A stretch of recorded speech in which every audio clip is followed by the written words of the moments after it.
CAB. Bleu, blanc, noir.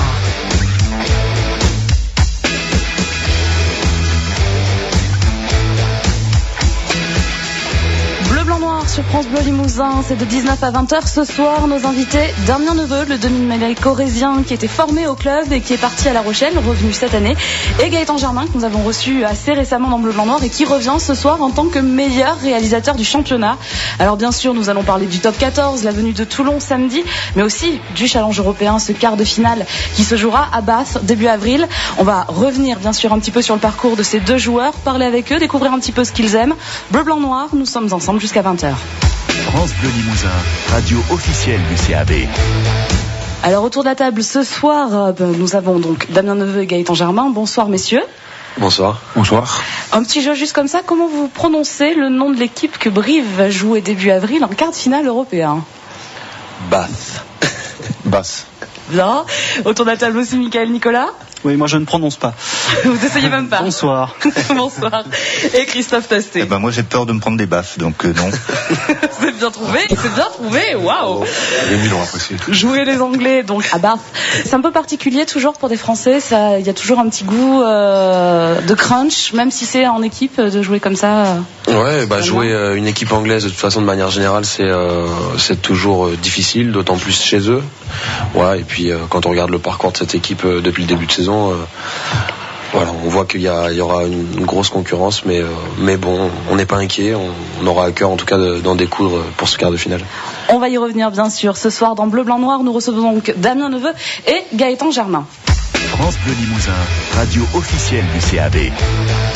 Et avant de parler de Toulon et de ce quart de finale, c'est l'heure du billet de Christophe Tasté, le G Tasté pour vous. Et apparemment, Christophe, on vous a posé une question. Oui, contre qui ils ont joué? C'est Fiston qui m'a posé la question. Quelle vie quoi? Zano? Ah ouais, moi c'est Zlatan que j'ai vu la semaine dernière. Voilà ce qu'il m'a dit Fiston. Bon alors moi, bien sûr, j'ai essayé de l'impressionner, de lui parler de Gaëtan Germain et de Damien Neveu, de ce match de challenge européen face à Calvi Machin, là, mais ça n'a pas marché des masses. C'est quand même curieux cette compétition européenne qu'on joue sans vraiment chercher à la jouer, qu'on joue pas vraiment, mais où on finit en tête de la poule. Vous allez voir qu'à ce rythme, par inadvertance, sans le faire exprès, on va la gagner cette coupe. Et tous les paparazzis vont fondre sur Gaëtan Germain et Damien Neveu. Alors, vous étiez où l'an dernier quand il y avait Brive-Plage? C'est Gaëtan ou Damien qui va choisir un titre d'Olivia Ruiz dans cette émission? Vous aimez le cinéma? On vous a pris en photo dernièrement sur le marché de Tulle, non? Qui pilote le scooter pour l'autre? Ça fait combien de temps que vous connaissez en fait? Oh là là, ça va vite devenir invivable si le CAB remporte le challenge européen, naturellement. Alors passons à autre chose, au top 14, tiens. Car là, il faudrait vraiment le faire exprès pour le gagner. C'est déjà assez compliqué comme ça de viser la 10e place. Et qui voit-on se poindre à l'horizon? Toulon. Même au stadium, ça ne va pas être de la tarte, car Toulon est depuis ce week-end en quart de finale de la Coupe d'Europe, la vraie, celle que le CAB a déjà gagnée. Avec un peu de chance, ils vont être fatigués en venant au stadium. Ou bien, ils auront les paparazzis accrochés à leur basque, car c'est teigneux, un paparazzi, ça ne lâche rien quand ça a son petit os, ça ronge. Et comme contre Toulon, il ne faudra rien lâcher, rassurez-moi, messieurs, vous savez prendre des photos? Non, des photos, je pense pas. C'est sûr qu'il y a une belle pliade de stars dans cette équipe, mais voilà, le match est tellement important pour nous qu'on n'a pas le temps de les regarder jouer. On va faire le maximum pour rester fort sur nos bases et voilà, essayer d'empocher le deuxième succès d'affilée à domicile. Nous sommes au Café de Paris pour ce nouveau Bleu Blanc Noir avec Damien Neveu et Gaëtan Germain. Bleu Blanc Noir. Le rugby aux couleurs de France Bleu et du CAB. Et dans Noir, c'est la première fois que nous accueillons Damien Neveu. Pourtant, cela fait des années que vous êtes connu sur Brive. Oui, c'est vrai que j'ai eu la chance d'être formé au club, donc sur tout mon parcours, au centre de formation, puis après en espoir et mon premier contrat professionnel. J'ai eu ensuite, j'ai continué mon parcours en m'exilant à La Rochelle sur 5 saisons, donc ça a été très formateur, notamment avec pas mal de saisons en Pro D2. Et puis voilà, donc mon retour depuis cet été dans le coin. Quelle année vous étiez arrivé en Corrèze? Dans quelle catégorie? Ça remonte, hein? Oui, c'est une bonne question. Je crois que c'était en 2003, 2004, si mes souvenirs sont bons. À une année près, je crois que c'est ça. Plus de 10 ans. Plus de 10 ans, ouais, ça rajeunit pas, ouais, mais bon, c'est beaucoup de bons souvenirs. C'était une période très sympa où on n'a pas encore les mêmes pressions que ce qu'on vit là actuellement, mais c'était très formateur. On apprend, je dirais, le métier. Donc non, c'était très sympa. À l'époque, vous aviez fait quelques piges en première, des matchs de challenge, quelques-uns en top 14. Vous avez rejoué en top 14 avec La Rochelle, et aussi en Pro D2. À l'époque, déjà à Brive, il y avait un certain Jean-Baptiste Péjoine. Il est toujours là? Ouais, toujours. Bon, c'est aussi sympa de revenir et de revoir des têtes et des joueurs qu'on côtoyait déjà à l'époque et qu'on connaissait. JB a su rester fidèle au club durant plus de 10 ans. Je crois que c'est 12 ou 13 saisons si je me trompe pas. Donc ça prouve qu'il est resté au niveau, qu'il a su aussi se remettre en question. Donc c'est quelque part c'est exemplaire pour beaucoup d'entre nous. Rester fidèle à un club au niveau professionnel, c'est de plus en plus rare. Voilà, on voit que ça existe encore et c'est plutôt une bonne chose. Votre objectif personnel, c'est un petit peu de lui prendre sa place, quelque part. C'est prendre la place, oui. En tout cas, c'est la concurrence. C'est vrai que elle est très saine au sein du club. Quand on a l'opportunité de pouvoir apporter au groupe, on essaye de faire le maximum. Après, c'est vrai que c'est un taulier. Ça fait un moment qui conduit le jeu de l'équipe, donc on le ressent. Il joue les matchs importants. Moi, j'essaie d'apporter un petit peu ma pierre à l'édifice quand on m'en donne l'occasion. Qu'est-ce qui vous a poussé l'un et l'autre à venir et à signer à Brive cette année? Parce que vous êtes arrivés finalement tous les deux cette année. En dehors peut-être de l'aspect financier, qu'est-ce qui vous a poussé à venir rejoindre les rangs du club briviste? Gaëtan? Moi, c'était les premiers échanges qui ont été faits avec le staff et notamment Nicolas Gaudignon qui m'a tenu un discours qui m'a séduit en me disant qu'ils aimaient bien mon profil et qu'ils aimeraient bien me récupérer pour me donner du temps de jeu. Voilà, je sortais de moments un peu difficiles au Racing, surtout les 6 derniers mois où c'est que j'ai très peu joué parce qu'il faisait jouer Juan Martín Hernandez. Donc voilà, j'avais envie d'un nouveau challenge et puis je voyais que les résultats étaient positifs, qu'il y avait une bonne osmose qui était en train de se créer en Pro D2. Donc voilà, il y avait pas mal d'éléments qui ont fait que j'étais content de venir ici et pour l'instant je regrette pas du tout puisqu'on malgré ce petit coup d'arrêt qu'on a fait un petit peu contre Biarritz et le Racing, sinon je trouve qu'on se débrouille plutôt bien et voilà, on prend beaucoup de plaisir ensemble. Ça se voit puisque vous avez re-signé et prolongé jusqu'en 2016. Techniquement, là, cette année, vous êtes encore sous contrat avec le Racing ou avec le CAB déjà? Vous avez changé le contrat en cours de saison? Non, je pense que pour finir la saison, je suis toujours resté en prêt avec le Racing, mais bon, dès la saison prochaine, donc j'ai signé 2 ans pour le CAB. Donc voilà, oui, comme je disais, je m'y sens bien. Il y a une super ambiance. J'ai la chance d'avoir pas mal de temps de jeu. Donc voilà, j'avais pas trop de raison d'aller voir ailleurs et d'arrêter l'aventure avec le CAB. Et vous avez eu des propositions d'autres clubs parce que vous êtes quand même un GIF, c'est assez recherché, en plus meilleur réalisateur du championnat ou tout du moins vous alliez le devenir. Est-ce que d'autres clubs étaient en contact avec vous, avec votre agent, avec le Racing Métro? Très sincèrement, ça s'est fait assez tôt, donc il y avait la possibilité avec le Racing et avec le CAB, donc on n'a pas vraiment cherché ailleurs. J'ai pas eu vraiment de propositions ailleurs. Voilà, j'étais content de ma situation au CAB et voilà, ça s'est fait rapidement. Damien, vous, qu'est-ce qui vous a poussé à revenir? C'est vrai qu'il y a plusieurs choses. D'abord, c'est un club que je connaissais puisque j'y suis passé auparavant. Donc, je dirais que déjà ça rassure. On connaît l'environnement, on connaît aussi les gens qui quelque part qui font le club. Et puis, c'est dans une période où c'est vrai, j'étais pas encore fixé sur mon avenir. J'étais en discussion avec La Rochelle pour prolonger. Et puis il y a Brive à ce moment-là qui s'est manifesté. Les 2 clubs étaient encore en course pour la fin du championnat de Pro D2 et l'éventuelle montée en top 14. Donc c'est vrai que il a fallu que je fasse un choix. Le CAB m'a aussi proposé 3 ans, donc c'était aussi pour moi un gage de confiance et ça m'a séduit. Le groupe d'un œil extérieur avait l'air de bien vivre également, donc tout ça pousse à faire ce choix. Le club a quand même dû changer un petit peu, un peu évoluer en 5 ans. Oui, évidemment que c'est pas resté figé. Il y a eu pas mal de changements.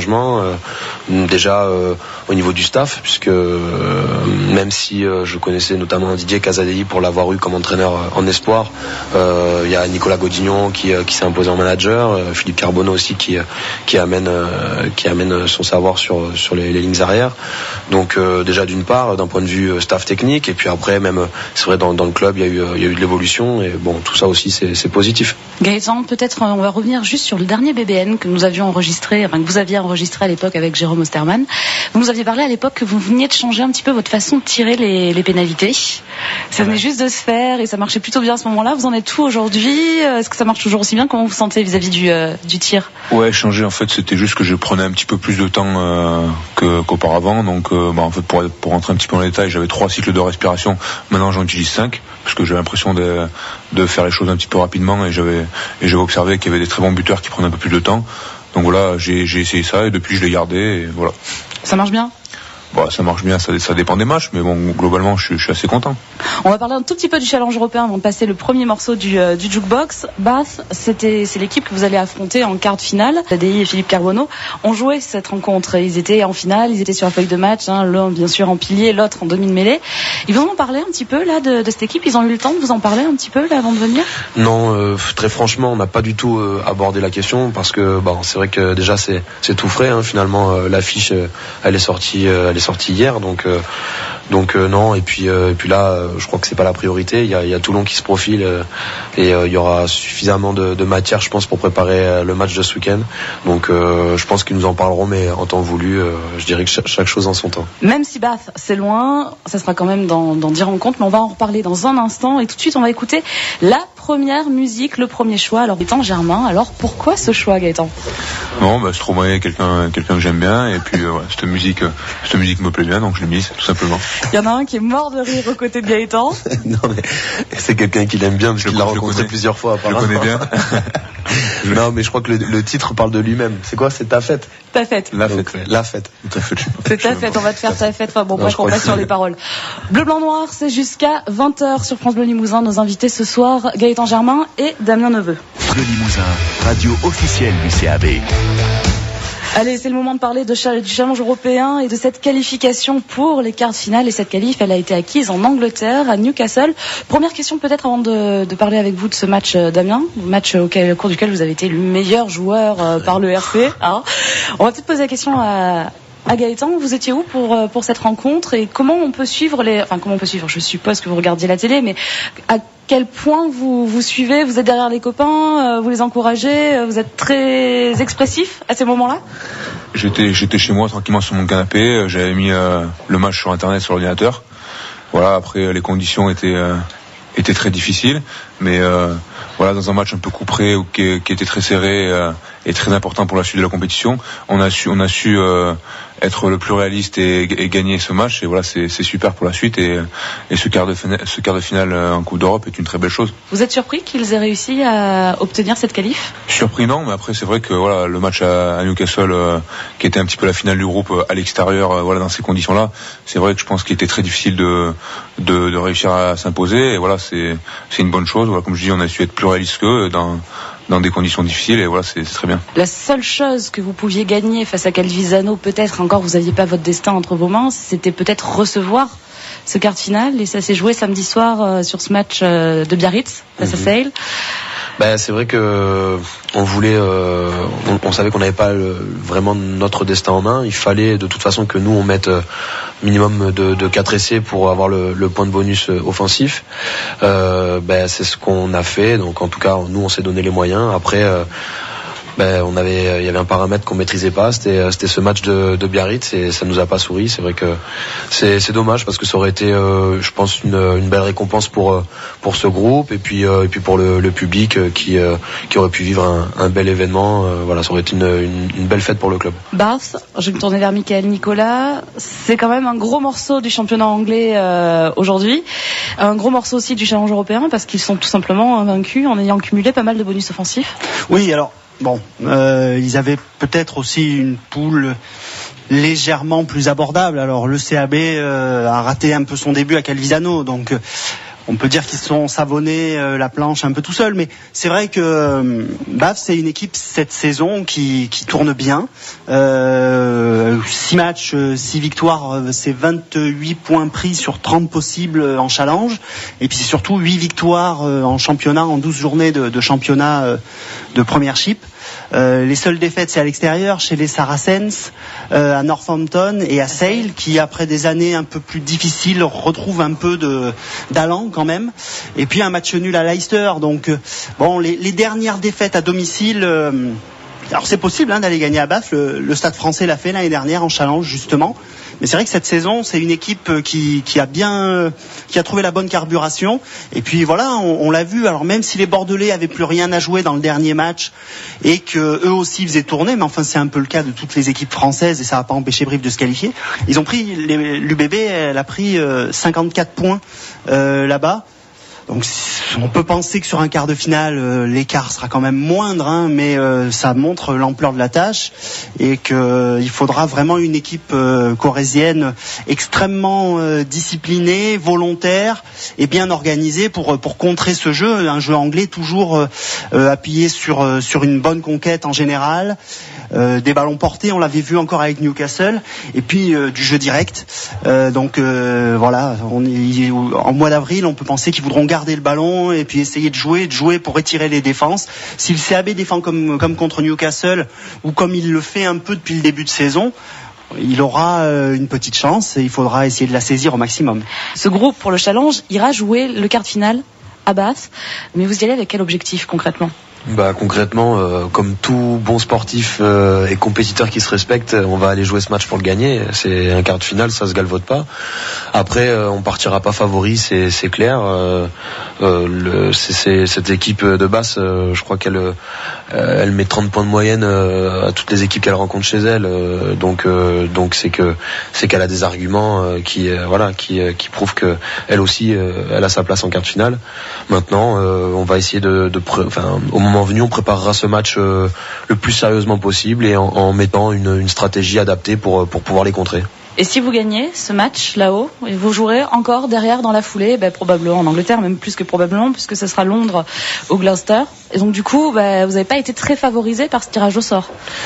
C'est vrai que finalement, même en étant invaincu et en ayant seulement subi un match nul sur cette phase préliminaire de challenge, on se retrouve avec deux tirages potentiels, enfin en tout cas le match de Bath et puis après un adversaire encore une fois à l'extérieur, une équipe anglaise. Donc ce sera c'est clair de toute façon difficile. On va déjà penser à Bath et puis après si on gagne à Bath, pourquoi pas de renouveler l'exploit et aller gagner une nouvelle fois chez une équipe anglaise. Pourquoi pas? Gaëtan Germain, vous aimeriez les jouer ces matchs de phase finale? C'est sûr que des matchs de phase finale ça fait toujours envie, voilà, encore en Coupe d'Europe, mais comme vous l'avez dit, le groupe qui a réussi à se qualifier l'a largement mérité et je trouve ça tout à fait logique que ce soit eux qui continuent l'aventure.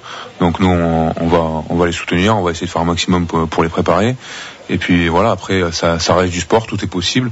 Certes, ce sera difficile d'aller gagner en Angleterre, mais bon, comme disait Mickaël, si on est très très bien regroupé en défense, si on essaye d'être le plus réaliste possible, tout est possible. Mickaël Nicolas. Après, il y a une donne à prendre en compte, c'est que ce match il est encore loin. Le CAB aura peut-être assuré son maintien, voudra peut-être jouer à fond ce challenge. Il y a une nouvelle liste qui va être donnée de joueurs. Il n'est pas impossible non plus, même si on garde une grosse ossature du groupe challenge, que quelques joueurs, on ne sait pas, peut-être un buteur notamment, soit ajouté à la liste pour un quart de finale. On ne sait jamais, ça peut toujours servir. Ça peut toujours servir. On se demande qui peut bien être le buteur, l'artilleur corrézien qui pourrait être intégré à cette liste. Allez, c'est le deuxième morceau du Jukebox tout de suite. Et ce coup-ci, vous aussi, vous pouvez... Parce que c'est une musique que j'écoute actuellement et qui, je trouve, qui donne le sourire, donc qui met de bonne humeur, donc plutôt sympa à écouter le matin. Ça correspond à l'humeur générale, donc c'est une musique qui me plaît. Bleu, blanc, noir jusqu'à 20h sur France Bleu Limousin avec Damien Neveu et Gaëtan Germain. Aussi, on attaque vraiment le vif du sujet avec ce match samedi soir face à Toulon. La réception, le stade devrait être comble. Il n'y a plus une seule place assise. Messieurs, vous-même, vous essayez de trouver des places et vous avez un peu de mal?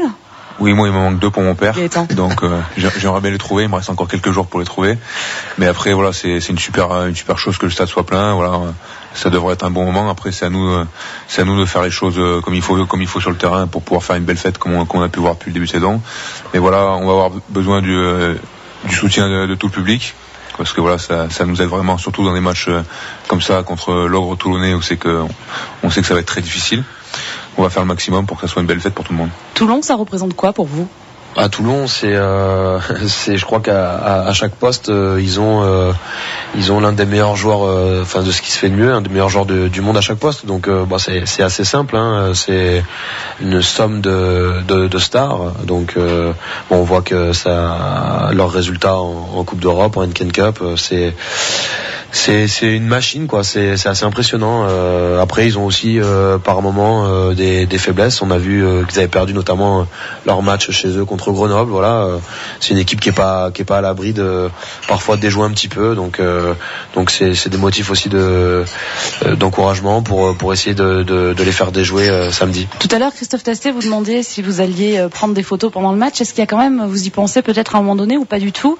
En face, c'est des stars. Donc par exemple, il y aura un duel d'ouvreurs, enfin tout du moins de réalisateurs, pas d'ouvreurs. Il y aura tout du moins un duel entre vous et Jonny Wilkinson, peut-être pour le titre de meilleur réalisateur. C'est quand même pas n'importe qui en face, Jonny. Non, c'est sûr que c'est un plaisir de jouer contre des joueurs comme ça. Après voilà, on a la chance d'être dans le championnat comme pas mal de gens disent, le meilleur du monde. Il y a des joueurs et des stars dans toutes les équipes. Donc voilà, Toulon, c'est sûr que c'est un peu l'équipe qui en possède le plus. Mais voilà, il faut pas faire une fixation là-dessus. Et puis voilà, on a vraiment un objectif en tête qui est ce maintien. Et voilà, on sait très bien que ça passe par des bons résultats à domicile. Donc voilà, l'équipe qu'on va affronter en prochain match à domicile, c'est Toulon. On sait très bien tous que si on arrive à empocher la victoire contre cette équipe, on fera à la fois un grand pas vers le maintien, et puis dans nos têtes, ça nous mettra vraiment une grosse confiance pour la suite. Donc voilà, ça fait 2 semaines qu'on le prépare et on a vraiment hâte d'y être. Damien le disait tout à l'heure, Toulon, lors de la dernière journée de championnat, a perdu à domicile face à Grenoble. Michael Nicolas, il risque de venir un petit peu revanchard les Varois ici à Brive. Oui, forcément. En même temps, alors après tout ça, on va dire que c'est un peu de la psychologie de comptoir. Mais sans offense, bien sûr, à Philippe Coste du Paris. Mais bon, ils ont redressé la barre en H-Cup, ils ont obtenu leur quart de finale à domicile. On a parlé de toutes les stars. Pour la plupart, c'est des joueurs, d'ailleurs comme les joueurs de haut niveau, qui essayent de basculer assez rapidement sur la suite. Je pense que même s'ils ont une obligation de réussir, et que Brive, étant une équipe de la deuxième moitié de tableau, est une cible pour eux. Pour moi, je pense que c'est quand même assez loin et ils sont peut-être pas non plus à l'abri de se relâcher un petit peu. Ils ont obtenu la qualification. Quoi qu'il arrive, de toute manière, les brivistes le savent. Il faudra qu'ils soient pas à 100 ou à 110 ou à 120, mais à 150% sur 80 minutes. Parce que des joueurs comme Wilkinson ou comme Matt Guiteau, qui est quand même peut-être le joueur qui réussit le mieux sur ces derniers mois et depuis qu'il est à Toulon, sur une action, ils peuvent faire sauter le verrou et complètement changer la face d'un match. Le RCT, là, à l'heure actuelle, est en train de préparer bien sûr ce match de Brive, mais dans leur effectif d'internationaux, il manque des joueurs, puisqu'ils sont retenus avec les sélections nationales qui préparent le tournoi destination qui arrive. Dans un groupe, alors Brive est bien sûr un peu moins touché, si ce n'est pas touché du tout, ça a été le cas pendant les test matchs avec les Fidjiens, mais là, pour le coup, il n'y a pas d'absent côté corésien, mais ça joue dans un groupe des mecs qui partent et qui reviennent comme ça, juste la veille du match pour jouer la journée. Oui, je crois que Toulon est habitué un peu à gérer ce genre de paramètres. Ils ont vraiment beaucoup d'internationaux, donc ils sont souvent confrontés à ce genre de situation. Je crois que ils sont aussi habitués à vite basculer, préparer leur match. Donc là, même s'il y a quelques éléments qui sont absents pour la préparation, je pense qu'ils vont être, quoi qu'il arrive, prêts pour être compétitifs pour le match. Pour le maintien, bien sûr, vous l'avez évoqué aussi tout à l'heure, il faut gagner face au RCT ou peut-être à Bayonne la semaine qui suit. Le maintien est toujours dans les têtes de tout le monde. Il faudrait grosso modo, si je ne me trompe pas, Michael Nicolas, 3 victoires bonifiées pour se maintenir. Oui, 3 victoires et des bonus. On peut envisager, mais bon, c'est toujours délicat, mais qu'à 48 points, moi je pense que 47 ça devrait suffire. Aujourd'hui on est à 35. Voilà, il y en a 35, il faudra encore 12 points. 3 victoires, voilà, ça pourrait être suffisant.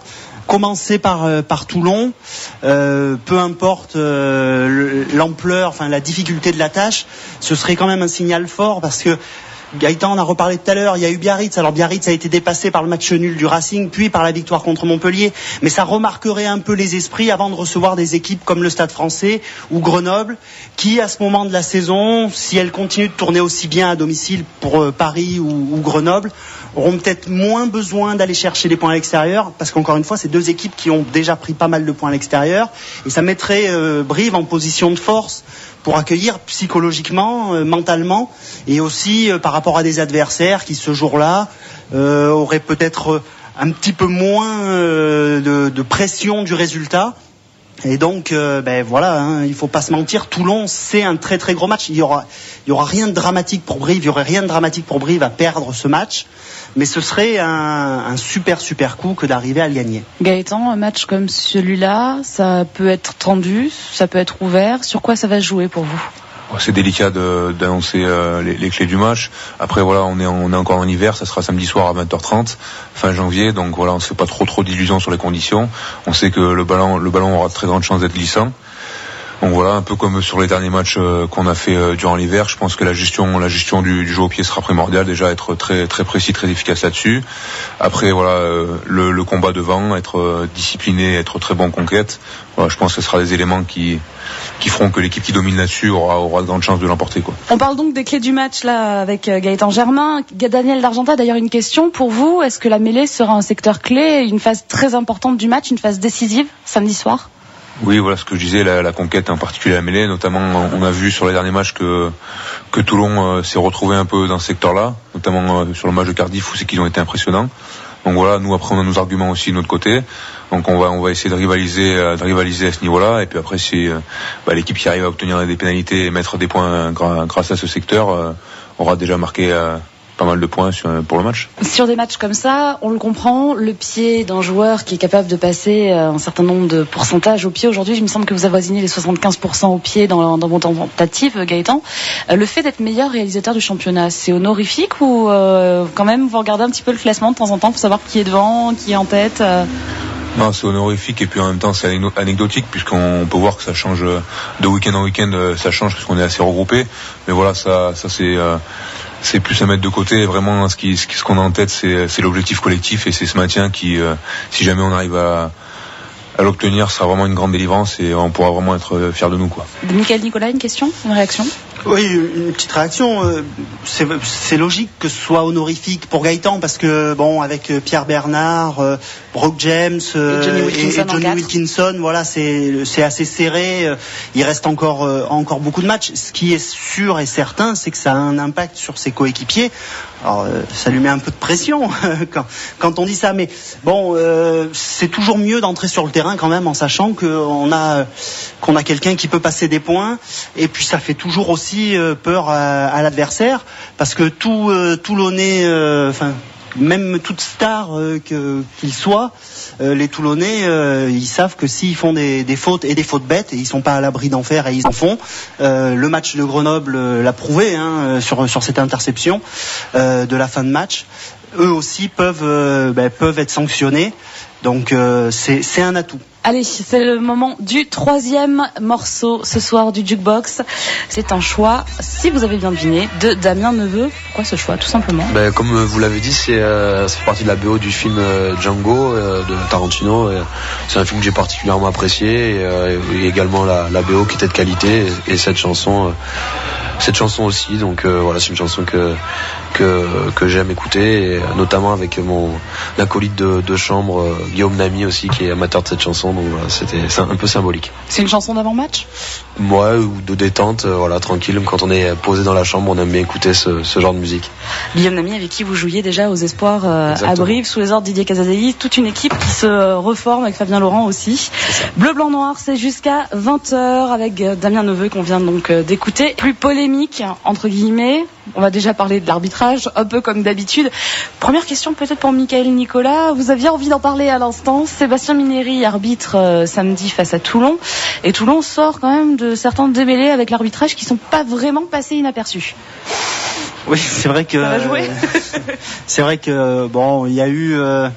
moi, personnellement, je trouve que c'est un peu excessif. Alors, ça fait toujours partie, avec Toulon et avec certains clubs, un peu du folklore... Mais effectivement, jusqu'à présent, le rugby était relativement épargné, même si les polémiques sont pas nouvelles. On se souvient de Mourad Boudjelal il y a 2 saisons qui avait déjà eu une saillie mémorable sur le sujet. Mais voilà, ensuite, qu'est-ce que ça donnera ? On peut penser que, comme tous les corps de métier, même si tous les arbitres sont pas professionnels, ils aiment pas trop qu'on mette en doute leur probité. Et que les Toulonnais devront peut-être être vigilants sur la manière dont ils s'exprimeront et dont ils agiront sur le terrain.